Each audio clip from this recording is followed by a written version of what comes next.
times, right? I'm going to tell you.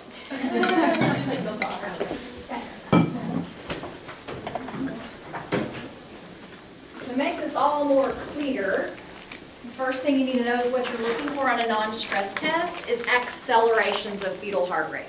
Okay? That's normal. The fetal heart rate should accelerate in response to just things that go on. So, and this is all in the handout. There's a section on accelerations. It's the basis of the non-stress test. If you are just watching the fetus, you wait for the fetus to move, you know, turn a flip, move an arm, kick a leg, and their heart rate should go up, right? Just like if you ran up and down the stairs, your heart rate would go up. That's a normal response. So accelerations are good, okay? The easiest way to remember what is bad is that it's the opposite of that. So what are we going to be looking for on fetal heart tracings during labor and delivery? We're going to be looking for decelerations, okay? Some decels are okay because you're going to get some cord compression and some fetal head compression during delivery. There's just no way if that uterus, you guys are now amazed about how strong the uterus is. If it's squeezing to squeeze a child out, it's going to create some cramped up space and it's going to compress some things, right? So you can expect that you might get some decelerations off and on, and that's okay, all right? In particular, early decelerations are completely expected, and you'll see that under the deceleration part, okay? Early decelerations are due to fetal head compression. So, you'll see the contraction go, you see the contraction go up, and then you see the deceleration, and they just go perfectly together, and that's okay. Those just are expected as you're getting down to the head coming out, okay?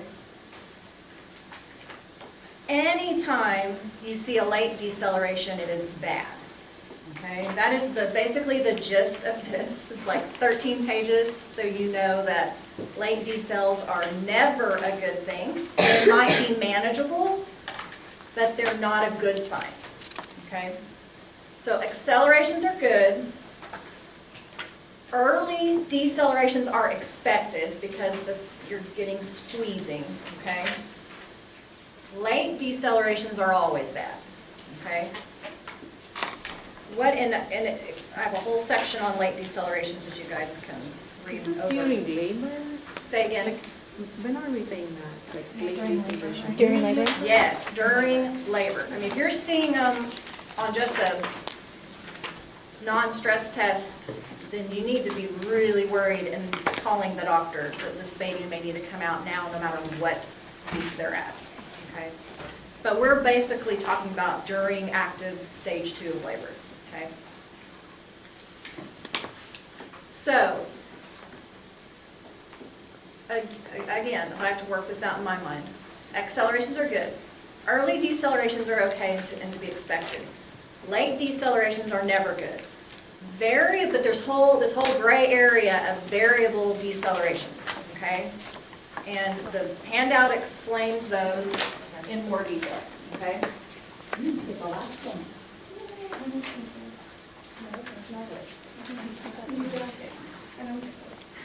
That's okay. There's 33. We printed 33. Did somebody get an extra one?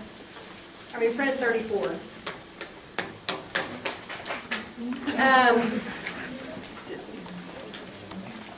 Because I printed one for myself. Okay. So.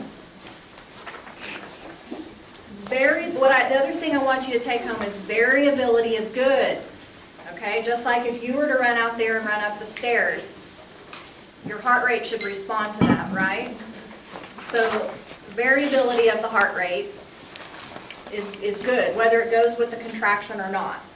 Variability is good. So if you're seeing decels, and even if you're seeing some late decels, the next thing you check is the tracing, is the FHR, fetal heart rate, having variability from contraction to contraction.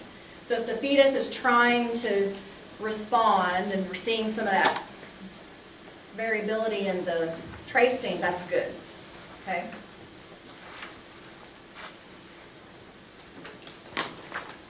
All right, so why, we understand why you get early decels, because you're getting some compression of the space, you're getting some compression of the fetal head. It's normal to get a bit of compression of the cord, okay? So if you're seeing variable decelerations off and on, that's a sign that the cord's getting squeezed off and on with the contractions, and that's okay as long as the baby's responding in a manner that's suitable, okay? If the baby is not, if the baby starts getting hypoxic over time, like there's been too much of this, and the baby's becoming more distressed and is more hypoxic, then you'll start to see the late decels. Now the contraction is ending and the baby is still not picking back up, okay? Okay. There's a page in here too where I just kind of gave you the category 1, category 2, category 3. That's ACOG's way of charting for clinicians if you're there and I'm sure this is part of the protocol in every hospital that delivers babies. You know, as you'll find with medical, we want to lump stuff into a big category. So if you can use those categories to try to kind of get it in your mind of what I need to be looking for that's bad, okay? Category 1, normal. Category 2, you might want to watch it. It could go south. Category 3, you need to be doing something, okay? So, how do you treat a pregnant lady that you see has late decelerations? They're still maybe got some variability, but it's just, she's having them a lot, and it's getting to be a little bit worrisome. You'll find the treatment. I didn't put page numbers on this. So. There's how to manage them, listed out for you. Always, the first thing you do is turn her on her side, okay? Maybe the baby's like laying on her inferior vena cava, maybe the baby's laying on the placenta or laying on the cord. So just moving her a bit might take that pressure off the cord. That's simple. Just turn her on her side. If that side doesn't seem to be doing it, turn her on the other side and watch for another 10 minutes, because this is a 10-minute block of time, okay? Next thing you do, as we can all read, is if she's on oxytocin, you need to stop it, okay? So we need to kind of bring her back down, and maybe we're giving her too much. Like maybe we're overriding her and making her uterus contract down too hard, okay? So you're going to stop the oxytocin. You're going to be monitoring her blood pressure this whole time. So you're going to check the last blood pressure, check it again, see if she's hypotensive. Maybe she just needs fluids. Maybe we're just under-perfusing the baby, okay? So correct any hypotension, push some fluids. Medication-wise, I don't know, did Dr. Latassi talk about treating fetal distress at all with medication? I'm not going to test you on terbutaline, because it probably wouldn't be a PA's call at that point, but it's just know that you could give medicine if you need to. You definitely want to put her on oxygen, okay? So give her more oxygen. I mean, this is all basic. To me, it's just intuitive, but I understand you guys are still new at this, so it may not be. But give her oxygen, give her fluids, move her around. You know, try to correct it without doing anything drastic. Okay. So you work on that for half an hour, and nothing has changed. Okay. So you could, at this point, and you may have already done it, look in with a speculum and see if you can see the cord coming out the cervix, okay? And the last part of this handout talks about cord prolapse, okay? So if the cord is hanging out before the baby's head, you obviously need to deal with that. And it doesn't necessarily mean she immediately needs a C-section. There are some things you can do to kind of get the cord out of the way. But that is one thing you need to look for if this is going on. See if the cord has prolapsed and is coming out before the baby's head is, okay? Yes? So it's not a stupid question, but what does the mom's blood pressure look like, or her heart rate while this is happening? Is she still normal baseline, or? It depends, okay? If she's tanking, then you need to correct her, and the baby will probably fall in suit, okay? If her blood pressure's low, if she's struggling, if she's a 350-pound lady that's exhausted, you can't create the pressure to push the baby out, maybe she just needs some help, you know. But they'll get exhausted. They'll get to the point where they just can't push anymore. The uterus is contracting, but they can't do the pushing. You have to do the pushing to get it out. It doesn't just, well, I mean, if you had 10 kids, it may just fall out before you get to the hospital. But the first 1 or 2 pregnancies, I mean, it's work. You've got to push, and it will exhaust the mother. They tell you that in birthing classes, that you need to be in shape to do this. It's physically demanding to push the baby out. This thing happened to me, the late decelerations, they didn't do any of this. They didn't do any of those things. My gynecologist said, all you need to do is push it out quick. Push it out, yeah. Right. I mean, and that's ultimately what needs to happen. As long as your cord's not prolapsed, the baby they were probably variable decels, you know, so they weren't too alarming, things like that. So you might want to put the speculum in and see if the cord's prolapsed, okay? And so let's say all those things have not helped. You're still seeing late decels. What does my list say you do now? You get a pH on the baby, okay? You know, Dr. Armstrong talked about actually being able to get information from that baby's head, okay? So you get a pH, see if he's acidotic. It gives you the ranges of whether the baby's acidotic or not. I am not going to test you on that, okay?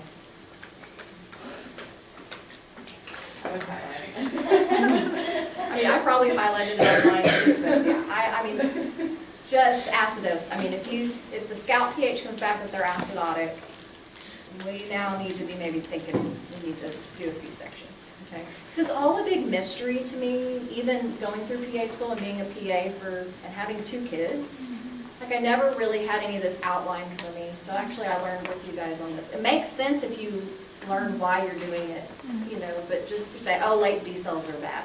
Well, okay, but why? So I hope this helps explain it a little bit better. You will have board questions on this. You will have board questions or EOR questions that are in the emergency room that ask things like this, you know. So there are tracings on here for you guys to look at. Again, I look at some of these and I'm like, I don't see it, but just kind of for you to compare. If you see anything that says sinusoidal pattern or any other kind of weird special pattern, don't worry about that stuff. I want you to know late decels, early decels, variability, accelerations, just all the very basic things on fetal heart monitoring, okay?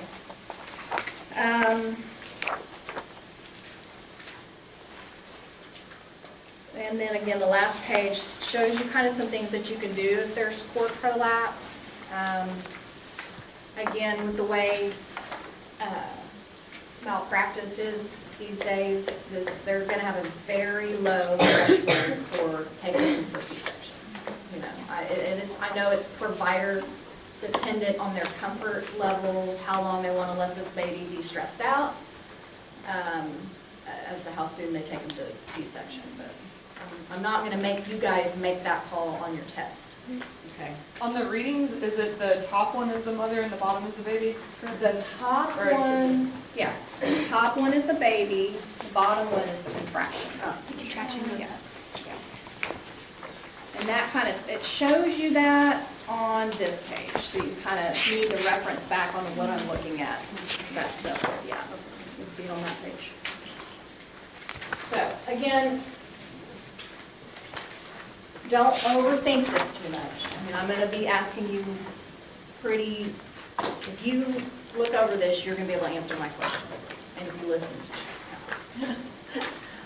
yes. Is that true? They keep this record for 18 to 20 years.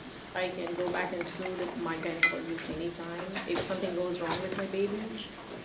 They keep this fetal market records for 18 to 20 years. Yes, 7, like, I don't know. It depends on the office. Now with EMR, I don't know how often they do data dumps, but charts in the state of Oklahoma, it's 7 years.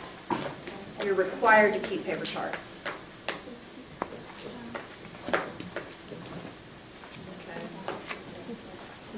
These looks like 8 questions on this, or? No.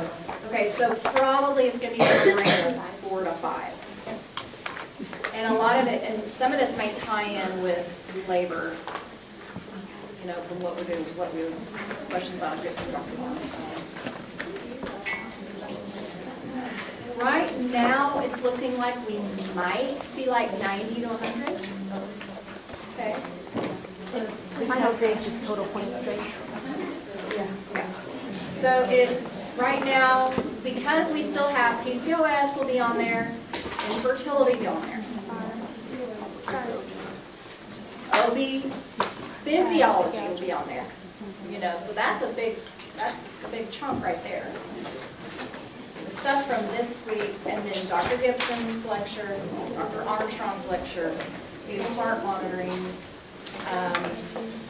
the prenatal care, like my talk about this guy, what lab tests to do. There's going to be about